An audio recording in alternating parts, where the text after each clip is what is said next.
welcome to Recruitment Working Lunch. We have some wonderful guests with us today, Rob Daag and Sarah Wilder, and we will have some proper introductions in a moment, but we'll start off by just welcoming everybody. We've got a lot of folks with us for lunch today. I see Julie is in the lunchroom. Yay, my new friend that I met through Working Lunch. Erica and Shafiq. And what about you two? Have you eaten lunch already?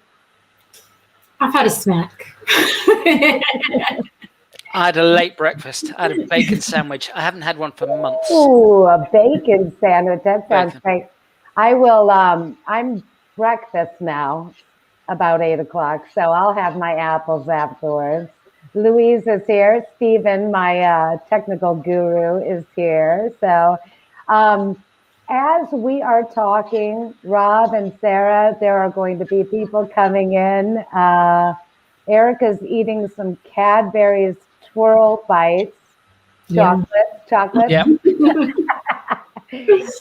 So if you see people piping in about food, it's because they're talking about their lunch. And they will likely also have questions as we're talking today about navigating the DE&I chasm using data analytics. So let's first start off with introductions. So Rob, why don't you go ahead and introduce yourself? Okay.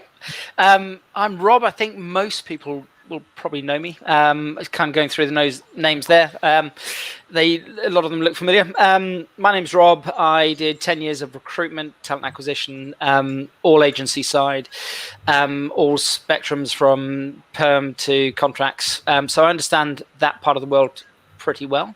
And then the last 15 years have all been in the technology space, and the last 6 of those been in cyber and analytics. So we created a platform ages ago, and because the data underpins everything that we do. And so when I look at DE&I or DEBI or wherever you are in the world, sometimes DIE or wherever you're coming from, the thing that really resonates with me is that people will start with a finger in the air and think this is where we're starting from and let's move forward. What they really need to do is to look at themselves first, and that's what we do. Is when we talk about DE&I, we look very much at the diversity. And from my point of view, and also from our company's point of view, is very much diversity is a state in time. It's a snapshot of the DNA of your organization. And I think that's what we do really, really well. The second part of what we do really well is work with people that can help you change your diversity and focus on the inclusion, which is why we've got Sarah. And so we have our partner program, and actually within this space, definitely, our go-to team is Sarah and her team. Awesome. Wonderful. Let's do it like Sarah. Sarah, go ahead and introduce yourself to the audience. Hello, everyone. I am not in recruitment or data analytics, at least not until recently. I'm an employment lawyer by background. I started off a long time ago now in the City of London as a red meat for breakfast High Court litigator. And I did all sorts of law, not just employment law, but employment law is what really lit me up. I love people and I love psychology and I love the combination of those things that you get in the workplace. I have spent a chunk of my career in the city, a chunk of my career in-house. I was at both Barclays and Coke, so some fairly well-known brands. And then lastly, for the last 5 years, I've been at a boutique employment law firm, which specialises in employment and business immigration. But I'm not here today to talk to you about being an employment lawyer, although that's kind of integral to what I do and why I'm doing what I do. As an employment lawyer, as you might imagine, part of my raison d'etre for my clients, whether they be individuals or most often corporates, is to clear up the mess that is made when there is some kind of an employment issue, often a discrimination issue. And I spent a lot of time doing that. And I've always been really interested in the psychology that sits behind that and how people are treated. And I think since I had kids, I've got 2 boys who are 9 and 11. I've also been really conscious of the world that they're growing up in. And I think gradually those 2 things have come together and have kind of reached a peak in frustration about clearing up mess and a desire to get in before the mess starts and to help companies never get to the stage where they make a mess, which in some senses isn't a great business plan as a lawyer, but it's great for work, which is what I want to do. Saving the world is more important, right? 100%. Yeah. Don't let my boss hear you say that. Well, and I think it's such relevant. You know, we were talking just before the show started about the weekend, and I mean, you are having your moment in, you know, this what's erupted over the weekend and what everybody is kind of settling into and dealing with right now, and the emotion around it. And it seems like if it isn't there, it's here, it's everywhere. It's, you know, we're always reading about some sort of eruptive moment. And I think that that's one of the reasons, Sarah, to your point, that people are calling for change. Yeah. Because racial and gender disparity issues are not new. You know, this isn't something that's we're just seeing for the first time. This is generations deep. Mm-hmm. And so, you know, before we talk about the data analytics and all of this, you know, benchmarking your organization and calling for the change, let's talk about the motivation. You know, why are organizations coming to you? Well, shall I start, Rob? Yeah, you can start. Yeah. I think so. I think there are two separate things. I think, firstly, not all organisations, unwisely in my view, are coming to us, or going to other specialists in this field. I think that the motivation behind this generally is a weariness with what has been the status quo for a really long time and a passion to change that. And that's an amazing thing, right? But on its own, that can lead to some very well-intentioned but probably quite ineffective strategies for creating that change. So I think why people then would come to us is because what we're saying is, don't just put your finger in the air, to quote Rob earlier. Don't just kind of feel passionately that things have got to change, because they have got to change. I mean, if you look at what happened in the UK over the weekend, and for anyone who's not UK based, just a summary is England were in a very big footballing competition, soccer competition for anyone in the States. We haven't got to that level of the competition since my parents were 14 and they're both 70 now. So we're talking a long time, right? Since we last got to a really big final. We've got an amazing team with a really good manager who is employing all sorts of amazing managerial strategies, which, as an aside, are really worth looking at if you're into leadership and high-performing teams. It got to penalties because we played the match. We played extra time. It was 1-1. It got to a penalty shootout, a knockout. And 5 players stepped up to take a penalty. 3 of them either missed the penalty or the penalty was saved. And those 3 lads, and they are lads, the oldest one I think is 23 or 24, were all people of colour. And I said to my husband as we watched the match, this is going to become a race issue. You watch. Because what's going to happen is that people are going to channel their disappointment and I don't think most right-thinking people channel their disappointment in this way, but I think if you have a tendency towards racism, it was a really good opportunity for that to come out. And lo and behold, Monday morning, all over the news, all 3 of the players received absolutely abhorrent racial abuse, quite to the large extent on social media. And what I found really, firstly, just so disappointed. And as a mother of boys, I just want to go and hug those lads and just say, I am so sorry that this is happening to you. It is a disgrace. It was a team game. You're not individuals. And the colour of your skin is utterly irrelevant. Right. So that's the first thing. I think the second thing, though, that gives me perhaps a little bit of hope is that, and Rob, you mentioned this when we were talking earlier, the reaction on social media, and in particular, actually, because I'm not really on much social media apart from LinkedIn, has been incredible in terms of people coming out in support of these guys. And I think there is that overwhelming passion for people to change the world, to have the world move on from a situation where, you know, you are on the face of it treated equally, but if you happen to have different colour skin, you don't get the promotion or you don't get the pay rise, or actually that you just can't be who you are in the workplace. You know, you're afraid to say that you're gay or that you're transgender, or, you know, that you're afraid of the impact of telling someone that you have a hidden disability, or if you do have a disability that isn't hidden, you're treated differently. And I think there is a real passion and drive to change that, which is amazing. My view is just that it needs to be perhaps a little bit more, significantly more data driven, rather than just based on passion and good intentions. That was a very long answer, Rob. I don't know if there's anything you want to add to that. No, I think, to be honest, I think you've covered off most of it. I think for me, the big drivers at the moment are people understand that there is now data out there. So, you know, the title of this is, you know, how do we bridge that chasm? And it is about data. There's no excuse for that, for there to even be a chasm there anymore. It's utter. I'll choose my words carefully here. There is just no word. You know, there is no reason for organisations in today's environment to be misogynistic, to be racist. And it's not organizations, it's individuals within those organizations. And we've got to be clear on that. So one of the individuals that came out in the social media and said some horrific things, stupidly, well, actually, one thing I thought was really powerful was that somebody that works in his organization said, this idiot works for our company. And Savills, who, because it was on social media, came out and said, we're looking into this. And all of a sudden, it's now a corporate issue.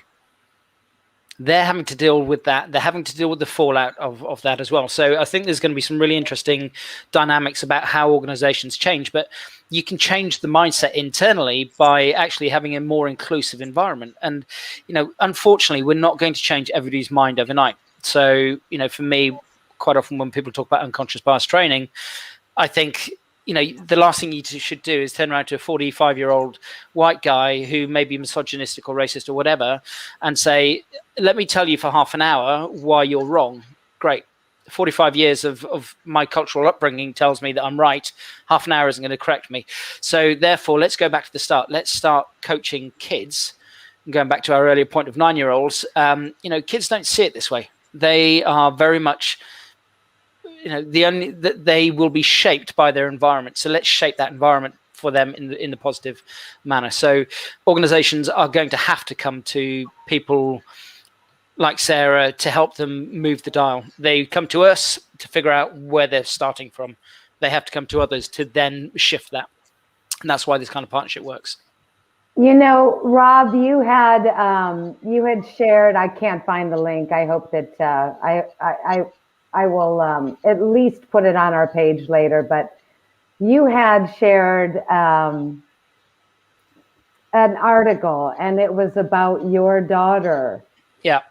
Not understanding and having all of these questions about the why behind, you know, why aren't people being included, and not understanding. Yeah. And it is a wonderful read, and I would love to share it with this audience. I'll hopefully be able to find that, but if you've got it, put it in the link. But I'll dig it out in a second. It's about the innocence, right? It's about how people, and you know, the old cliche about we are taught to hate.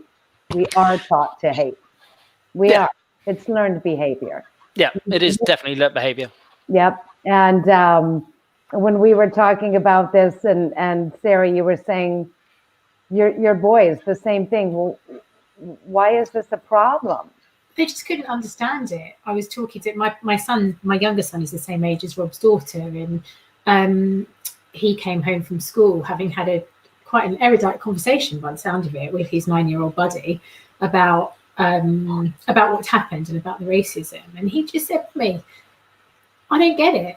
He was like I get that people feel cross that they missed the penalty, although I don't think that was really their fault. But why is it about their skin colour? And I just said, it's not love. It's just that is what people have made it about, you know, that people have focused on that. And I think people have, you know, people have felt that they, that it's okay to do that, you know, which I just find really disappointing, and which my kids are just completely bamboozled by. And I love that. I love the fact that they're bamboozled by it. And I just want that to remain the case, because you get so much, Rob, I don't know if you find this, but just looking through the eyes of kids, you know, even kind of the very youngest generation that are now in the workplace, it's so refreshing because it's such a different perspective. You know, I had a guy the other day ask me a question about indirect discrimination based on providing sanitary wear for women in the office. He said, well, people provide loo roll, why don't they provide sanitary wear for women? Has anyone ever brought a claim on that? And I sat there and I just was like, do you know what? I just wouldn't even have seen it. And that's a really good case. You know, if we think about why we need diversity in the workplace, it's to avoid that groupthink and that echo chamber where everyone thinks the same. And it's to get that, all of those different perspectives, whether that be age, gender, race, or whatever. And that's just two examples in the last few days, you know, from Rob's and my kids, and from this guy who was on work experience with us, of why this is so important. Because if you don't get those new ideas and those different ways of looking at things, you're just going to jog along doing things in the same way as you always do. And that's dangerous, I think. I was just going to say, now, do you think that's why the organizations want to bring diversity and inclusion and equity and belonging? I mean, is that the incentive, or are we in cover our butts mode? I think it's a mixture of both. I think it's the accepted norms. If we go back, accepted norms years ago was that, you know, all the women pipe down, all the women, you're not having the vote. Yes, you want to run in front of racehorse and everything else. Oh, actually, we need to do something to change this.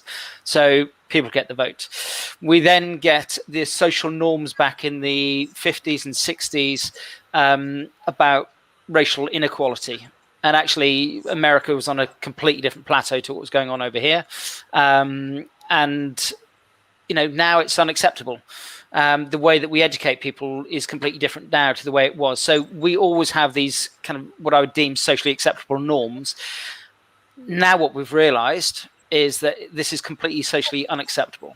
And therefore, society is at that pivotal change point where we've recognized this is unacceptable. What are we going to do to change it? And I think some of it is being forced on organizations. You know, the SEC in the US has their reporting structures, and it's a cop-out. And quite frankly, it's an utter cop-out. It is, well, report on what you think is relevant. No, you should be mandated to report on not just, you know, on race, not just on gender, but actually you should report on everything. And I think part of the frustration that has been coming out recently, and, you know, yes, I fit the stereotype. I'm male, pale and stale. You know, I'm 45 and male and white. I wouldn't say I've lived a privileged life, but actually, you know, but I also fit the stereotype that actually does lead a privileged life. So, you know, from my point of view, it's very much, it's being forced on organizations, whether none of it's really coming from the government, or from any government. If this is society actually popping their heads up to say, this has to change, this is not good enough. And for whatever reason, you know, whether it's me looking at my daughter when she's born thinking, I want you to have all the opportunities I've had. And actually, the only way for that to happen is for people that fit my kind of gender my kind of structure to change. You know, there was a report a couple of weeks ago out, the top 50 CEOs in Europe. One of them was female. Wow. And it was just like some terrible statistic that there are more CEOs in the UK called Dave than there are women. I mean, literally, it's mad. Yeah. I can't remember exactly, but it's something like that, because I remember reading it and thinking, okay, maybe I'll change my name to Dave.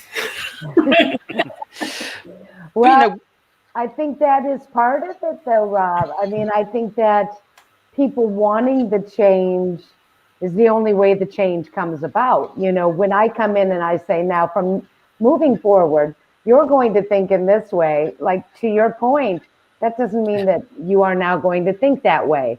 That means that you'll give Rob the right answers when he's in the room. And then when Rob leaves, you go right back to your thinking. So, you know, what do you say to the folks who say, well, you know, there's no issues here. We have Black people at our company and women. Yeah. I think that's probably problem solved. Yeah, problem solved. We've ticked every box going. I think that you know, Sarah's probably better placed to answer this, but I think from my point of view, when I've looked at sales teams that in the past, you incentivize for the right outcome that you want. Yeah. And the right outcome we want is an equal and fair society. So how do we promote that? Well, actually, from a corporate point of view, there's two reasons why they should do it. One is all of the stats from whether it's Harvard or whether it's McKinsey's or whoever stipulate, you know, if you have a more balanced and more inclusive environment, you get better results. And that's diversity of thought. That's not just diversity of based on race and color, race or gender. That's the thought process. That's, you know, whether you've gone to Cambridge or whether you've gone to your, you don't even go to university. Two people can come at the same problem from different angles, and its diversity of thought is just as powerful as all the other diversity. So hence going back to that article we did the other day, diversity is more than just what people are shouting about the loudest. It's a lot more. But we've got to incentivize for the right things. So there's two reasons why we do it. One is through kind of commercial incentives for organizations to do it. And then the second is because it's just the right bloody thing to do. You know, if we have a balanced society, then theoretically that should be replicated in the rest of our organizations and everything else we do. Agreed. Erica just said, link bonuses to diversity. Companies need to put their money where their mouth is. Yeah. And I agree. And I do too. That was one of the things that I was going to say. So thank you, Erica. I couldn't agree with you more. I think if you're, one of the ways that you need to affect change, once you've kind of got through your data analysis, and we'll come back to that because it's a critical starting point. But once you've got that and you know where you are, you need to look at where you want to be. And where you want to be, I actually think is you have to have a myriad of interventions to reach that. I don't think it's one single thing. I agree with Rob that I don't think it's, oh, we're going to do 45 minutes of unconscious bias training, right, box ticked, happy days. I think it will entirely depend on each organisation. And I think that's why kind of going in and getting under the skin of the organisation, in the same way as I do when I'm giving them legal advice, is one of the things that's critical for this process that Rob and I are working on together to work. But I certainly think that linking reward to behaviours, that's not a new thing. I mean, you guys will know that. You operate in the HR world. Linking reward to behaviours is not a new thing, but linking it to specific behaviours and specific, I don't really want to use the term KPIs because that makes it sound very formulaic, but I can't think of a better one right now. Outcomes. Yeah, specific outcomes. You know, because some people are going to do this because they care passionately. And I honestly believe that most organisations have people who care passionately about it and would do it anyway, right? And I put myself in that box. And some people are going to do it because they're told to do it. They have to. And actually, if I don't like the idea of people paying lip service, but if you have enough people in an organisation that are passionate about it and want that change, and you have to carry some of the people with you simply because they're told, actually, you need to start hitting these, you know, these outcomes, these objectives. If you ultimately get to the same place, which is that you get a really diverse, inclusive organisation, and possibly, if some people don't like it, you lose them along the way. You know, that is one of the risks you're taking, but ultimately, I think that's a risk worth taking. Then I think it's probably okay to have a you know, part of the organisation who perhaps aren't quite so passionate about it, but ultimately their behaviours are being driven in the right way by reward structures and everything else. But I think, you know, a lot of it is hearts and minds, and I think that the most challenging group for me is generally the majority group, because I think what happens is that firstly, you get all sorts of reactions. People feel threatened. And again, I'm sorry to pick on you, Rob, but particularly pale, stale male, because if you've kind of jogged along and maybe you're a bit mediocre, but because you fit the mold of the people who are doing the recruitment and the hiring and the promoting, and I'm not talking about you here, Rob, by the way, I'm talking generally, and you have progressed relatively easily, being like okay at your job, but maybe not an absolute superstar, you're probably going to feel threatened, and you're going to think you feel threatened because, well, I'm not getting promoted because I'm not a woman. But actually, because it's really hard, we all think we're brilliant at what we do. And it's really hard to kind of say, well, maybe I'm not getting promoted because actually the competition is much fiercer now. And I don't like that because it doesn't suit me. So I think, there's an element of, how do I, when I go into an organization to help them with this stuff, how do I capture the hearts and minds of people like that? And that's a challenge. And it's also important because, pale, stale male people are still part of the diversity spectrum. They're not separate or other. They might be in the majority, but diversity is made up of all sorts, and there's value to be had from middle-aged white men or middle-aged white women as much as there is from all of the other types of diversity. But I think it's got to form part of a balanced whole. That's kind of what we're aiming for. Yeah, I think Sarah's hit the nail on the head there. It's actually some of the consulting work that I've done in the past is around aligning kind of activities, whether it's a sales environment or account management environment, whatever, aligning that with what's the goal of the company. So we do that from a KPI to drive revenue, but it needs to start on at the very top. So with one of our account managers, historically had been completely driven. KPIs were on sales revenue from existing clients. We changed it to quarterly meetings, reports that went back to the client on a quarterly basis, and not one of them was linked to a monetary return. Because if you believe that you're doing the right service, if you do the right things, then you'll get the right responses. And again, it's we're incentivizing the client by having the meeting with us, by getting the reports back from us. So again, it's just making sure that we have the right incentive to drive the right behaviors will help clients. And actually will grow the business. And it was the right thing for us to do as an organization at the time. We were lucky that the individual that stepped into that position didn't want to be driven by revenue targets, but they wanted to be driven on customer care and customer satisfaction, which was actually the biggest driver for us. But again, that was using data. And I think that, Sarah in the chat, she's had a lot of good points along the way. I think you're right. I think it's about creating a positive association, having conversations around bias, and then bringing in the data to see where are we at today, where do we want to be, and then tracking it and creating a sense of accountability for your organization along the way, that it's not one course, one time, box check, everyone's better, now we're all changed, because you're right, it's naive thinking. Yeah. And I've seen a lot of the work I've done on gender pay gap over the years since 2017 when that legislation came in. I've seen a real desire on the part of companies to change, but an expectation that you can do a few things and just make it all better by this time next year. And I've had to have more conversations than I can count with people to say, look, I need you to understand right from the start, this probably isn't going to change by next year, and it might get worse. And that doesn't mean that it's not worth doing, and it doesn't mean you're not doing the right things. But the expectation that you're just going to snap your fingers and the world is going to change and your diversity strategy is going to be, is going to have all fallen into place within 12 months and everyone's going to feel included.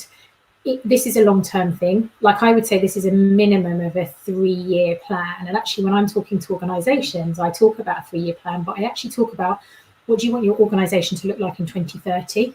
Because that's what I think we're shooting for here. It concerns me, as a lawyer, as well as someone who supports people with inclusion, it concerns me that people might think that it can be resolved really quickly, because that's when you get into actually breaking the law. because positive discrimination is not permitted in the UK. So unless you want to fire all of your kind of people who fit a certain demographic, and Sarah noted your comment about pale male stale being divisive, and I wouldn't use that when talking to clients. And as I said, it's really important to include everyone on that spectrum. But if you think, oh, actually, we're just going to deal with this by hiring a load of other people and firing some people who don't fit, that's not inclusive. That's divisive. And it's also likely to be a breach of the law. So you're very welcome to come and see me and I can give you some legal advice, but it's not really where we want to be in terms of the inclusion world. So what are some of the first steps when you go in? I mean, from a business case perspective, when you go into the organization, what are some of the KPIs? What are some of the data that's being captured? I mean, what are the numbers measuring? Rob, I think this is you. Okay.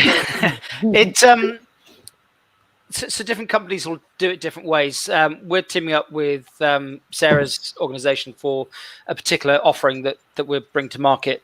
And it's basically the ability to do that audit. And then from there, you can then kind of work with Sarah and the team to do the kind of the ongoing inclusion and belonging areas. But essentially, what we're able to do is we've got 74 data points that we collect on individuals. We don't do AI because that's biased, so we tend not to do that kind of thing.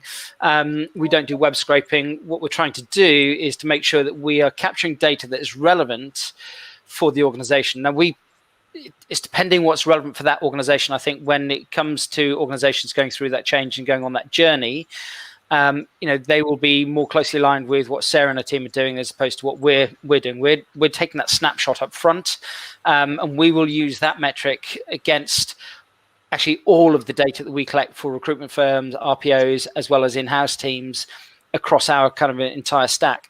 So we can then help organizations benchmark. So in future, we're only a startup, so we don't have all the data there yet. But in future, you'll be able to say, okay, another company of our kind of ilk, what does their makeup look like? And oh my God, why are they so much stronger in one area versus us? Is it a regional thing? Is it the fact that our founding team is completely different? What is it? And it's about understanding data. So from our point of view, you can never have too much data. But at the same time, whilst we're collecting all of that data and you can mash up all of that data, you can end up with thousands of reports, all of which will be completely useless unless you know how to interpret it and unless you know what to do with it. So one of the things that we talk to people about and actually became a kind of a joint piece of thinking with Sarah and the team is that actually, whilst we've got all of these reports, there's probably only about 15 or 20 that make sense. And of those 15 or 20, there's probably only 4 or 5 that are the key drivers, and the others are just supplementing that piece. So, it's about understanding what that organization is trying to do. So for us, as an example, we will look at things like salaries versus gender. We will look at gender and location. We will look at education and gender. We will look at race and education. We will look at religion and education. So we can look at all of these different subsets of data and even mashing up several different pots of data. But again, it's what are you trying to achieve as an organization? And I think the biggest driver is actually getting them to understand, how does this fit in with our corporate goal? Because if you don't link it back to their corporate goal, they don't care. And this goes all the way back to my point at the very start, is that, people need an incentive. The exec board, their incentive is to drive value for their shareholders or for themselves. It's one or the other. And therefore, unless you're giving them something that adds value into that pot, they're just not going to do it. It's going to be lip service. And that's where we're at right now. And that's kind of linking it all back to, this discussion. We don't need lip service anymore. Lip service has been going on for the last 3, 4, 5 years. We're now at a stage, and we're not the only ones in the marketplace. There is a number of organizations out there that can provide data. It needs to go beyond race. It needs to go beyond gender. There is so much more data that you can get. But it's about, now we've got the data, now what do we do with it? And actually, that's where we found the linking of the two and being able to have partners that we can work with. Someone comes to me and says, Rob, how do I do this? I don't know. We've got some partners that you can talk to. We can give you the data. We can support them in getting that and running that data over a yearly basis or 6 monthly or whatever it needs to be, whether it's a recruitment program itself or a particular job advert, or whether it's actually wholesale change within the organization. And it's a 36, 60-month program. We're from one extreme to the other. But the only thing that we do is we provide that granular data and detail on the data, is then making sure that I will be concerned if a client comes to us and says, can you do an audit for us? And all we need is the data. Our biggest question is going to be saying, what are you going to do with it? So what? And it's always that, what are you going to do with this piece of data? Is it just to put on the bookshelf behind you and say, oh, we've done an audit, aren't we great? Those days are long gone. We've done an audit. We don't like what we're seeing. We believe that the imbalance we've got, if we balance it out slightly better, according to all the research that's out there, we should probably get better returns. And therefore, we can have a direct implication on that. How do we do it? Well, actually, there's people and there's friends of the kind of the networking lunch that have been on before that can help them. If somebody comes to me about understanding things about transgender, I have no idea. I would turn to somebody like Joe Lockwood, who's brilliant at doing this stuff, and say, don't come to me. We've helped you identify it. Talk to somebody like Joe. Talk to somebody that has gone on a different journey to me, and actually is on a journey that can help a lot of other people. And Erica in the chat has a really great point about just moving in the right direction is not enough. That at some point there has to be some sort of demand for an actual change. And so I'm like, okay, you're measuring, you've got the data, you're looking at the reports every 6 months, say. Yeah. We're making modest improvements, we're moving in the right direction. Like, at what point really is there a desire for change, or is there we want to make sure people know or think we care?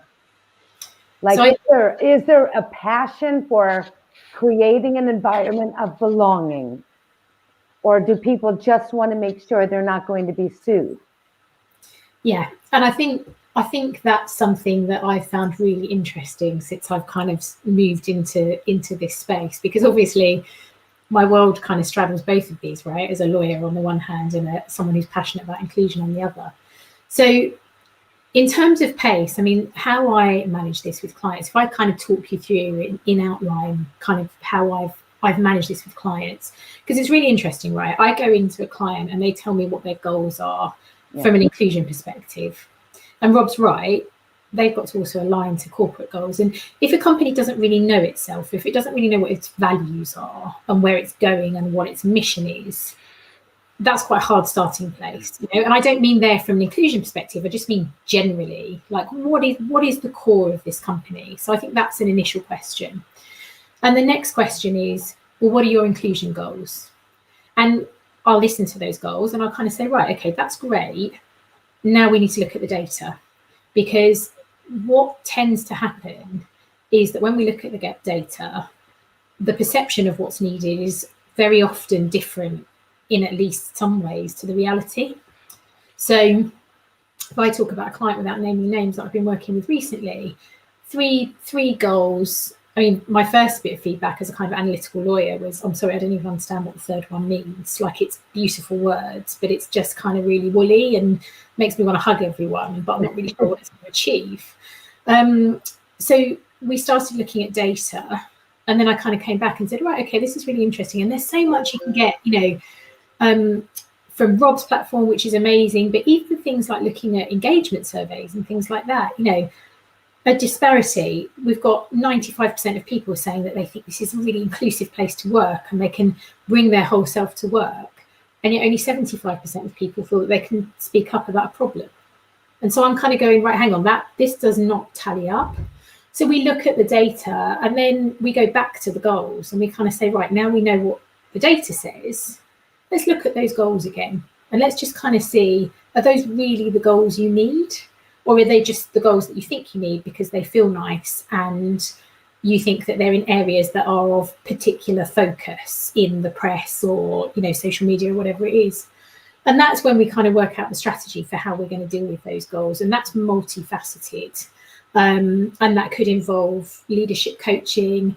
It could involve some training on bias, although I tend to keep that quite light for the reasons we've talked about earlier. But it also includes, to Erica's point about pace, it also includes looking at your low-hanging fruit versus your long-term strategy, because there is absolutely nothing wrong, to my mind, with going, do you know what? We're actually pretty good on this. So let's look at why we're good on that, how we can replicate that elsewhere, and actually how we can do it quickly. So when I'm talking about a 3-year plan, I'm not kind of saying, you know, we all sort of meet up and congratulate ourselves every 6 months because we've managed to move the dial by 0.1%. We're kind of going, right, let's break this down. Let's break it into the short-term plan to just nail the low-hanging fruit and just get that done. And then let's build the momentum to look at the longer-term goals. Because when it comes to things like the makeup of your business, it is a longer-term strategy. You know, I've got a client who has got a fantastically inclusive workplace, but it's not particularly diverse in grounds of race. So the work that we're going to have to do is we're going to have to say, right, you've got an amazing culture and you know what your purpose and your values are and you've got that nailed, but you recognise that it would be good for your business to be more diverse, partly because it's the right thing to do, partly because, frankly, the market expects it, and partly because you know that ultimately that diversity of fruit, of thought, leads to fruit in terms of profit. But actually, as we shift the dial on diversity, we're going to have to come back to the culture and the inclusion. Because if you are a person of colour who's looking into an organisation where everyone's going, yeah, it's great to work here and they all look like me or Rob, that's tricky. Yeah. You know, and then when those people come in, how do you make sure that culture still includes them? Because it's complicated and it's nuanced. So I can't remember what the question was, Debbie, but I hope that I've answered it. Well, you did. and you know, I think that, quite honestly, I think that the biggest part is that you are having organizations that are having conversations beyond putting a little, you know, rainbow icon on behind their logo. And, you know, it's the adoption piece that's the long-term challenge, right? I'm sure that it starts with data. And Rob, you're measuring data from application straight through to redundancy or people leaving. Yeah. So we capture that whole piece. But actually, picking up on a point that Erica made and actually nails your point as well, is that the one thing that I get really frustrated about, and I kind of vocalized recently, is that there are some really, really big branded firms out there that are doing in the press. They change their badge and put a rainbow behind it. Yeah. They talk about diversity and how great and inclusive they are as an organization, and they're so proud of it. And the writings, you know, the proof's in the pudding. If you go look at their blogs and you look at everything they're writing about, it's either about color, BLM specifically, or it's about gender. I was surprised the other day. I actually looked at Accenture's and they had one on disability. The others I won't mention didn't have any of the others. They didn't look at disability. They didn't look at mental health. They didn't look at, people's education style or anything else. It's about, everybody in the larger firms, especially at the moment, are talking about how big and how great they are about this inclusive piece. They're just missing it completely, and there's no need for them anymore to do it. There are bigger firms than us. We're a startup, so there's big firms out there that do similar stuff to what we do. I don't think they do it quite the same way, but it just really irritates me when you've got organizations that are pumping about how great they are, and then all you do is you just lift the lid up slightly, and you're just like, nah, you're the same as everybody else, and it's just lip service. Well, and that's the whole reason when you and I started talking, Rob, this is the whole reason I wanted to do this show, because you cannot go on LinkedIn or Facebook or the news or anywhere without some discussion about DE&I, belonging. I mean, it's everywhere we go, but are we seeing the change? No. And that was my whole thing is data lets you know if you're really seeing a change. And this is why it's important to employ data as a tool if this is really something that you are trying to create in your organization. And we ran out of time. I told you we would just dash right through this 45 minutes. We always do. But I would love to thank you both for all of your time and brain power and insights and just the lovely discussions that we've all had, really, and since the concept of the show started. Loved meeting you all, and thank you, Sarah, and everyone else in the chat who was chiming in. Let's see, next week we have Shafiq is going to be on, and he's talking to Kirsten Greggs about how to source underrepresented people. So that will be a great show. Again, thank you all for joining us. Rob and Sarah, thank you so much for your time today, and hope you had a wonderful lunch. Have a great week. Thanks very much. Thanks, everybody. Thank you. Thanks. Bye.